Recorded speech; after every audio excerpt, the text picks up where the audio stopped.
अखिलेश यादव, डिंपल यादव जिंदाबाद जिंदाबाद। नेताजी अमर रहे, अमर रहे अमर रहे, नेताजी अमर रहे, अमर रहे अमर रहे। अखिलेश यादव जिंदाबाद, जिंदाबाद जिंदाबाद, समाजवादी पार्टी जिंदाबाद, जिंदाबाद जिंदाबाद, अखिलेश यादव जिंदाबाद, जिंदाबाद जिंदाबाद, अखिलेश यादव समाजवादी पार्टी, जिंदाबाद जिंदाबाद, अखिलेश यादव समाजवादी पार्टी, जिंदाबाद जिंदाबाद, अखिलेश यादव समाजवादी पार्टी, जिंदाबाद जिंदाबाद, समाजवादी पार्टी जिंदाबाद, जिंदाबाद जिंदाबाद, अखिलेश यादव जिंदाबाद, जिंदाबाद जिंदाबाद, अखिलेश यादव समाजवादी पार्टी, जिंदाबाद जिंदाबाद, अखिलेश यादव, डिंपल यादव, जिंदाबाद जिंदाबाद, अखिलेश यादव, डिंपल यादव, जिंदाबाद जिंदाबाद, समाजवादी पार्टी जिंदाबाद, जिंदाबाद जिंदाबाद, अखिलेश यादव जिंदाबाद, जिंदाबाद जिंदाबाद। एक बार दोनों हाथ ऊपर उठाइए देश के नेता अखिलेश यादव जी के लिए और जोरदार तालियां बजाकर स्वागत करिए आदरणीय डिंपल यादव जी का। आदरणीय डिंपल यादव जी मंच पर है, एक बार दोनों हाथ उठाइए फिर से और आदरणीय अपने भर्ती नजीक प्रत्याशी डिंपल यादव जी का जोरदार तालियां बजाकर स्वागत करेंगे आप सब। अभिवादन करिए, अभिवादन करिए श्रीमती डिंपल यादव जी का, अभिवादन करिए आदरणीय डिंपल यादव जी का, श्री तेज प्रताप यादव जी का, देश के नेता अखिलेश यादव जी का। दोनों हाथ उठाइए और जोरदार तालियों से स्वागत करें देश के नेता आदरणीय अखिलेश यादव जी का। दोनों हाथ उठा के फिर से तालियां बजा के स्वागत करें।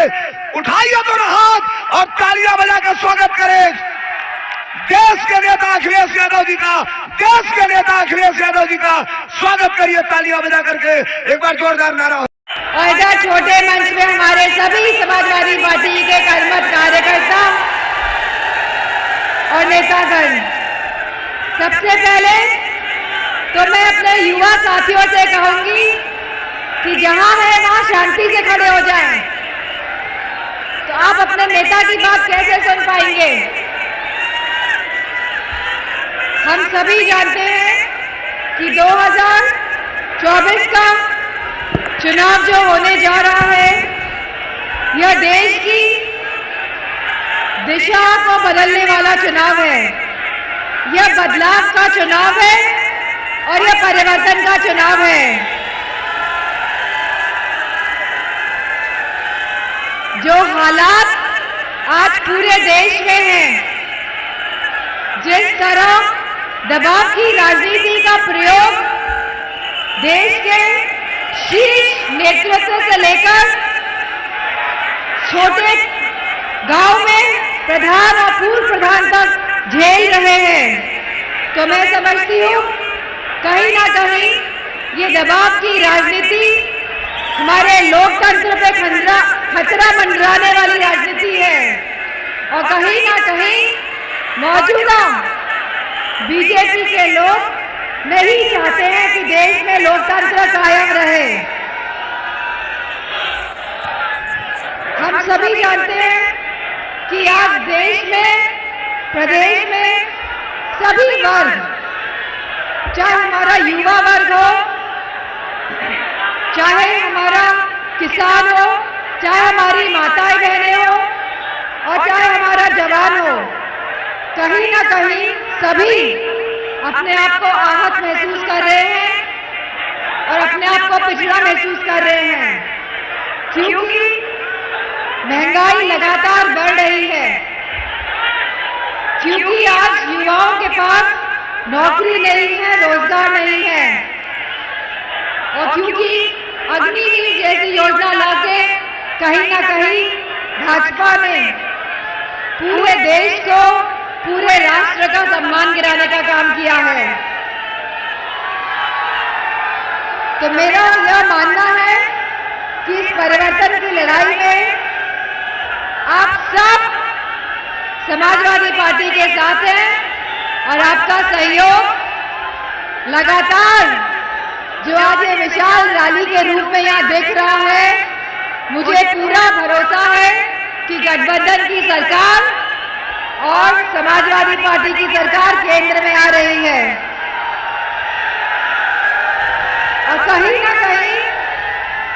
केंद्र से भाजपा की सरकार जाती है तो युवाओं को रोजगार का अवसर तो मिलेगा, महिलाओं को 1 लाख रुपए प्रति साल पेंशन तो मिलेगी, लेकिन कहीं ना कहीं उत्तर प्रदेश से भी ये भाजपा की सरकार जा सकती है। और लड़ाई इस बात की नहीं है कि कौन जीत रहा है मैनपुरी से, अब लड़ाई इस बात की है कि हम कितना वोट अपना बढ़ा ले जाएं।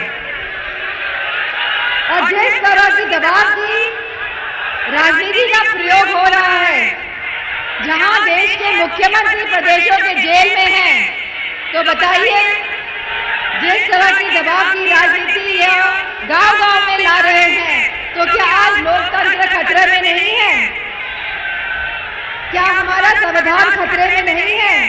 तो यह कहीं ना कहीं हमारा लोकतंत्र संविधान को बचाने की लड़ाई है। और मैं आप सबसे कहना चाहती हूँ, अपने एक एक कार्यकर्ता से जो आज यहाँ उपस्थित है, कि आपके साथ पूरी समाजवादी पार्टी और सभी वरिष्ठ नेतागण खड़े हैं और किसी को कोई घबराने की जरूरत नहीं है। के सभी लोगों का और उपस्थित सभी मतदाताओं का मैं बहुत बहुत धन्यवाद और आभार प्रकट करना चाहता हूं। जहां तेज धूप है, वहीं हवाएं कुछ राहत दे रही हैं, और ये जो हवाएं चल रही हैं, पहले चरण से ही जो हवाओं का रुख रहा है, उन हवाओं ने भारतीय जनता पार्टी को उखाड़ फेंक दिया है। और अब ये जो तीसरे चरण में चुनाव होने जा रहा है, इस चुनाव की शुरुआत जो तीसरे चरण की है, वो बरेली से लेकर के मैनपुरी है। बरेली से लेकर के बरेली, आमला, बदायूं, आपके बगल की लोकसभा और ये मैनपुरी क्षेत्र तक है। इस चरण में भारतीय जनता पार्टी का पूरा सफाया होने जा रहा है।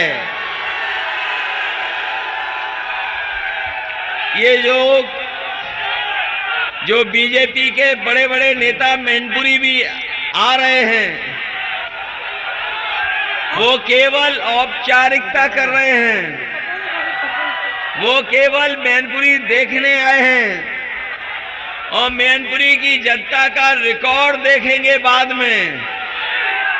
ये जो बीजेपी के बड़े बड़े लोग आए हैं, वो केवल मैनपुरी में औपचारिकता कर रहे हैं। जब चुनाव परिणाम आएगा तो न केवल जीत का होगा, बल्कि वो रिकॉर्ड मतों के वोट से जीतने वाला परिणाम होने जा रहा है। और अब तो भारतीय जनता पार्टी की हर पोल खुल गई, हर पोल खुलती चली जा रही है। अभी तक तो हम और आप लोगों को संविधान से सावधान कर रहे थे कि ये संविधान खत्म कर देंगे, लेकिन जो जानकारी हासिल हो रही है, जो जानकारी हासिल हो रही है, उससे तो लग रहा है कि अब ये जान के पीछे भी पड़ गए हैं। अभी तो संविधान पे सवाल उठा रहे थे बीजेपी के लोग, लेकिन जब से कोर्ट का फैसला आया है, जिन लोगों को इन्होंने वैक्सीन लगवाई, तो अब न केवल संविधान को खतरा पैदा किया है, बल्कि वैक्सीन लगवा करके हमारी आपकी जान को भी खतरा पैदा कर दिया। जो लोग फ्री की वैक्सीन लगवा रहे थे, यहां पर हो सकता है बहुत सारे लोगों ने वैक्सीन लगवा ली हो, लेकिन हम हैं जिन्होंने नहीं लगवाई।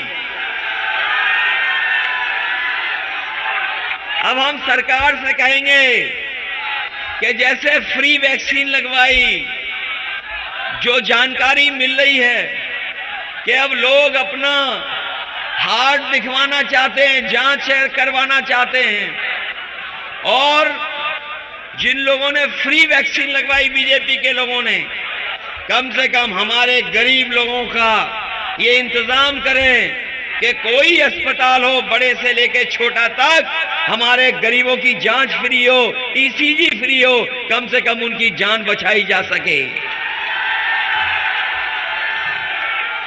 अब ये तो बात शायद पता लग गई कि वैक्सीन ने खतरा पैदा कर दिया। हमारे गरीब भोले वाली जनता जानती नहीं थी कि बीमारी कैसे जाएगी, लेकिन बीजेपी के लोगों ने सबको वैक्सीन लगवा दी। 80% आबादी उसी वैक्सीन के लगाने से हो सकता है खतरे की घंटी बज जाए। ये जो गारंटी देते फिर रहे थे, बताओ वैक्सीन लगवा करके हमारे आपके जीवन के सामने खतरे की घंटी बजा दी कि नहीं बज गई?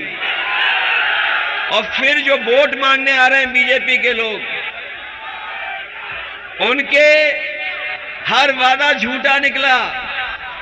और हमें तो अपने जो कवि बैठे हैं उनकी वो लाइन याद आती है कि इन लोगों की हर बात झूठी और झूठे वादे रहे। 10 साल में जो दिल्ली की सरकार ने जो किसानों को कहा कि उनकी आय 2 गुनी हो जाएगी, यहाँ किसान भाई हमें दिखाई दे रहे हैं चारों तरफ, या उनके परिवार के लोग हैं, बताओ किसी किसान की आय 2 गुनी हो गई हो? और महंगाई लगातार बढ़ती चली जा रही है। ये महंगाई बढ़ती चली जा रही है, महंगाई को रोकने का नाम नहीं ले रहे हैं। हर जरूरत की चीज महंगी कर दी, कीटनाशक दवाई महंगी कर दी, डीजल पेट्रोल महंगी कर दिया, और जो चीजें किसान खरीद रहा है हर चीज महंगी कर दी है। लागत बढ़ गई, लेकिन जब फसल तैयार हो जाती है तो उनको ये सरकार कीमत नहीं दे पा रही है। जहां आय 2 गुनी की कीमत देनी थी, मुनाफा देना था, वो तो दूर, लेकिन सरकार जिस कीमत पे फसल खरीदनी चाहिए वो फसल और पैदावार की कीमत भी नहीं दे पा रही है।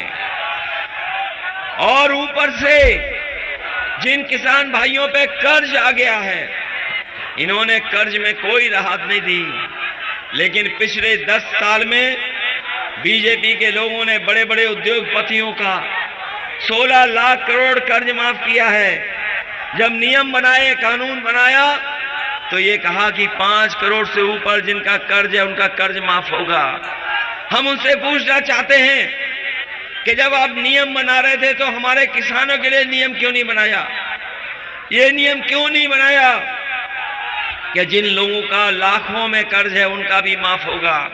इन्होंने 5 करोड़ से ऊपर वालों का कर्ज माफ किया है, लेकिन लाखों में जिनका कर्ज था उनका माफ नहीं किया है। मैं अपने किसान भाइयों को कह के जा रहे हैं कि समाजवादी पार्टी और इंडिया गठबंधन ने तय किया है कि जिस तरीके से उद्योगपतियों का कर्ज माफ हुआ है, अपने किसानों का भी कर्ज माफ कराने का काम हम लोग करेंगे।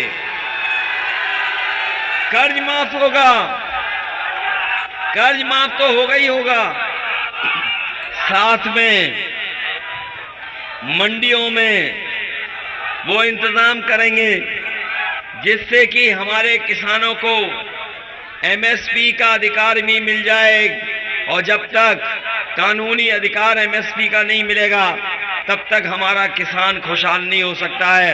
इसलिए किसानों को खुशहाली के लिए हम लोग कानूनी अधिकार दे करके उन्हें एमएसपी दिलाने का काम